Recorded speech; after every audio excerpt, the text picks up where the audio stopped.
Dans une séquence précédente, nous avions vu que programmer, c'est décrire une tâche que l'on veut faire exécuter à l'ordinateur et que cette tâche, nous la décomposons d'un côté en des données qui vont représenter les grandeurs réelles du monde et un certain nombre de traitements, de manipulations, d'opérations sur ces données. On a vu comment donc certains traitements pouvaient opérer sur les données, mais pour que ce soit vraiment un programme, il faut que les données puissent influencer les traitements. Et c'est ce qui s'appelle les structures de contrôle. C'est ce que nous allons donc maintenant aborder dans cette séquence. En effet, jusqu'à présent, nos programmes étaient simplement constitués d'instructions que l'on exécutait les unes après les autres et les données n'avaient aucune influence sur ces traitements. Pour avoir de l'influence, faire que les valeurs de certaines données, de certaines grandeurs, permettent de changer ce comportement strictement linéaire de l'exécution, on a ce que l'on appelle donc les structures de contrôle. Il existe fondamentalement trois types de structures de contrôle. Tout d'abord, les branchements conditionnels que nous allons voir dans cette vidéo et qui permettent de choisir une séquence ou une autre en fonction de certaines valeurs. Ensuite, on a les itérations qui permettent de répéter toute une séquence d'instructions. Et enfin, on a les boucles conditionnelles qui permettent elles aussi de répéter toute une séquence d'instructions, mais à une certaine condition. Commençons donc maintenant par les branchements conditionnels qui, comme je viens donc de le dire, permettent de sauter certaines parties du programme ou de choisir certaines parties du programme à exécuter. Prenons un exemple concret. Supposons par exemple que vous vouliez faire l'une ou l'autre chose en fonction d'une valeur entrée saisie au clavier par l'utilisateur. Supposons par exemple que vous décidiez que si n est plus petit que 5, vous voulez afficher, faire exécuter un certain type d'instruction, afficher donc par exemple que le nombre est plus petit que 5, et que par contre si n est supérieur ou égal à 5, alors vous voulez faire une autre séquence d'instructions. Eh bien c'est ce que l'on appelle ici un branchement conditionnel que nous allons maintenant donc détailler. Pour cela, donc, vous avez d'abord une partie ici qui va être introduite par le mot-clé if, qui va faire ce branchement ici, if qui veut dire si en anglais, qui va vous permettre de faire un choix. Si la condition qui est derrière est vérifiée, alors le if va exécuter les instructions qui lui sont indiquées.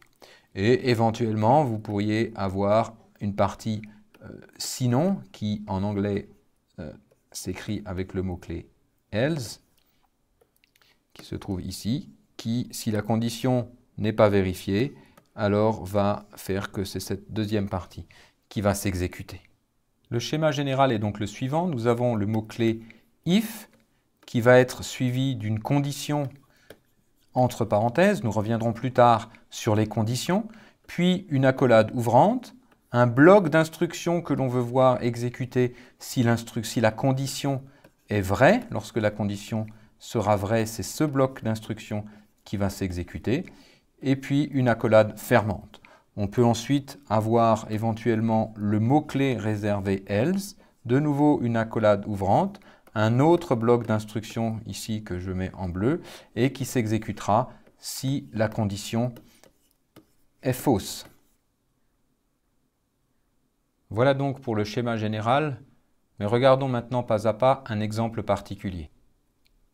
Dans cet exemple, la structure de contrôle, le branchement conditionnel qui nous intéresse, va se trouver ici. Mais on commence par donc déclarer une variable n de type entier que l'on n'a pas initialisée. Donc ici, on ne connaît pas sa valeur. Puis on affiche sur le terminal ici le message entrée un nombre suivi du saut à la ligne. Puis on attend la saisie au clavier d'une valeur ici de type entier par l'utilisateur. Supposons que l'utilisateur entre la valeur 3. Donc maintenant n a ici la valeur 3.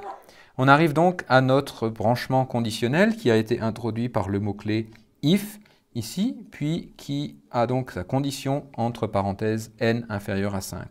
On commence par se poser la question, évaluer est-ce que n est strictement inférieur à 5. 3 est strictement inférieur à 5.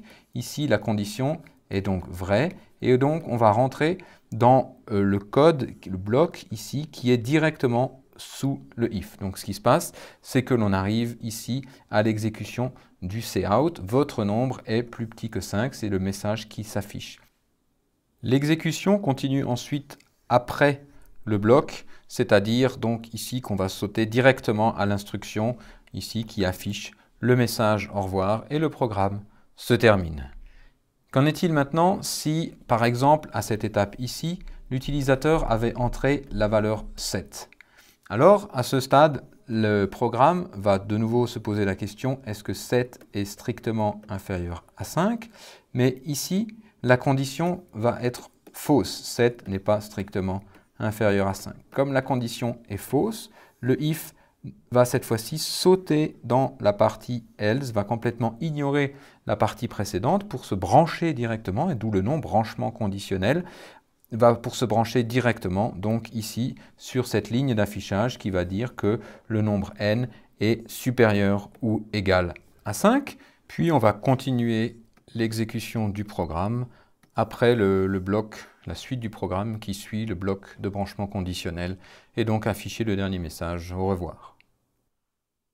Les accolades servent donc à définir le bloc d'instruction qui va être contrôlé, soit le bloc d'instruction qui s'exécute lorsque la condition est vraie, soit le bloc d'instruction qui s'exécute lorsque la condition est fausse. Ce bloc d'instruction, c'est l'ensemble des instructions que l'on veut contrôler, sur lesquelles on veut justement effectuer un branchement, et on peut donc regrouper plusieurs instructions, autant d'instructions que l'on veut, dans un bloc. Supposons par exemple que l'on veuille non seulement afficher que le nombre est plus petit que 5, mais que l'on veuille aussi dire quelle est la valeur du nombre. Alors on va simplement, ici, dans le cas où la condition est vraie, dans le bloc contrôlé par la condition, lorsque la condition est vraie, ici, rajouter une ligne dans ce bloc. Ceci est donc tout à fait possible et ça permet de contrôler plusieurs instructions par notre branchement conditionnel.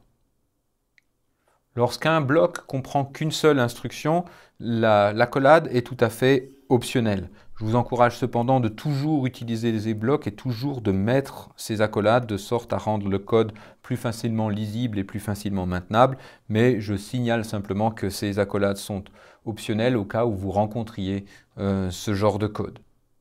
Par ailleurs, le bloc else est tout à fait optionnel, lui aussi. On peut tout à fait avoir juste un seul if sans else. Simplement, ici, si la condition n'est pas vérifiée, alors on continuera simplement à exécuter le programme. On ne fera quelque chose de particulier que si la condition est vraie. Si la condition est vraie, alors on exécutera en plus le bloc qui est ici contrôlé par le if. Si je prends un exemple, ici toujours avec donc la saisie au clavier d'une valeur d'un entier, avec ici simplement juste le test sans le else. Donc si la valeur entrée est strictement inférieure à 5, donc par exemple 3, alors on va se brancher ici et on va exécuter l'affichage de votre nombre est plus petit que 5. Puis l'on continuera le reste du programme, donc ici à afficher le message au revoir. Par contre, si l'on entre une valeur plus grande, strictement supérieure ou égale à 5, alors à ce moment-là, par exemple la valeur 7, alors à ce moment-là, ici, le test est faux, et tout simplement, on n'exécute rien de particulier, on va continuer tout simplement par terminer le programme en affichant ici simplement le message au revoir. Pour résumer, le schéma général d'un branchement conditionnel en C++ est donc le suivant. On a une instruction if suivie d'une condition entre parenthèses rondes, puis un bloc d'instructions ici, donc entre accolades, qui sont les instructions qui vont s'exécuter si la condition est vraie, et éventuellement, de façon optionnelle, le mot réservé else, suivi d'un bloc d'instructions qui vont s'exécuter si la condition est fausse.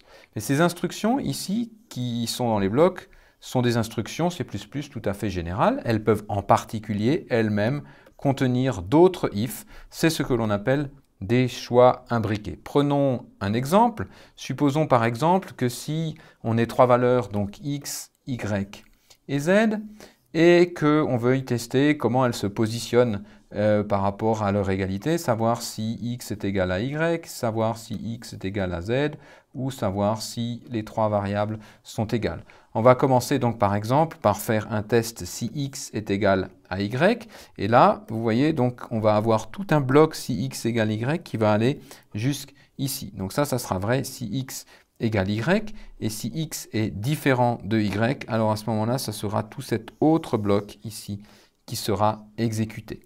Si x est égal à y, alors à ce moment-là, on peut rentrer dans un bloc d'instruction et avoir de nouveau une autre instruction ici qui contient elle-même son propre sous-bloc de conditions vraies ici, et puis éventuellement son else pour un sous-bloc ici de conditions fausses. Donc ce qui fait que si x est égal à y et ensuite on rentre dans le bloc si y est égal à z, alors dans ce cas-là, on affichera que les trois valeurs sont égales.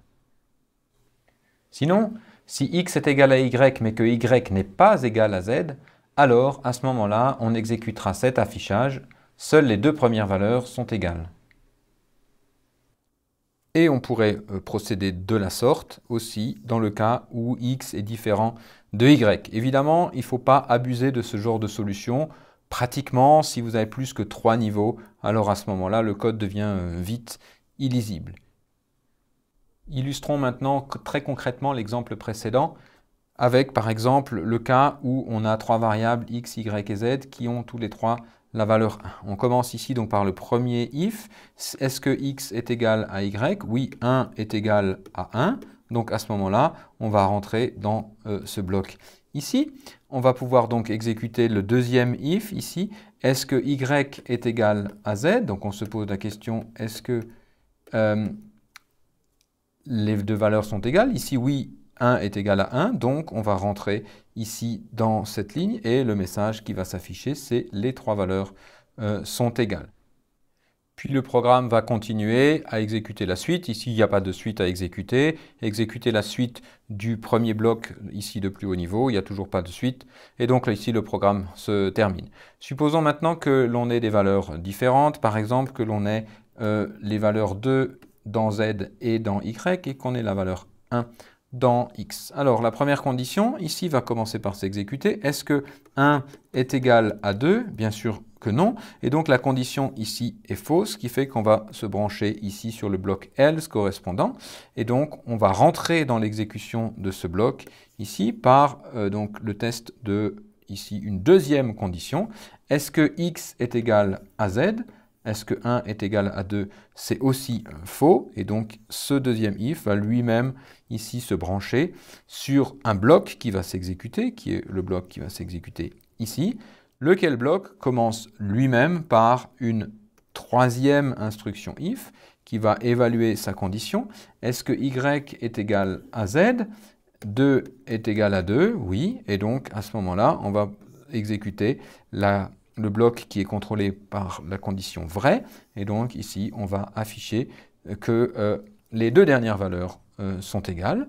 Puis, on va terminer l'exécution du programme, c'est-à-dire qu'on va terminer l'exécution des instructions ici qui suivaient if, il n'y a rien. Puis, ensuite, la fin des instructions de ce bloc ici, il n'y a rien non plus. Puis, enfin, les instructions du bloc de plus haut niveau, il n'y a rien non plus dans ce cas particulier. Mais voilà comment s'exécuterait le programme de l'exemple.